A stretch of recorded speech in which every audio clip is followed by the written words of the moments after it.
Ito yung pinakamasakit sa isang OFW. Ikaw na nga ang nagbigay, pinagtawanan nyo pa. Well, kahit hindi ka OFW, makaka-relate ka. Napakasakit kapag ikaw yung nagbibigay tapos pinagtatawanan pa, kinukutya pa. Pero alam niyo, hindi naman responsibilidad ng mga Filipino OFW na magbabakasyon, magpapadala sa inyo ng mga regalo. Hindi nila responsibilidad na bigyan kayo ng kung ano-ano pa. Kaya sila magbabakasyon dahil napagod sila sa abroad. Napagod, kumita, ng kakaunti, makaipon lang at may pambili na kung ano man na pinagtatawanan nyo pa. Dapat nga mahiya pa kayo kasi hindi nyo naman sila sinamahan nung sila'y nag-a-apply.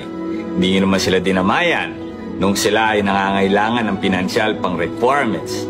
Hindi nyo sila inatid sa airport. Wala kayong ambag.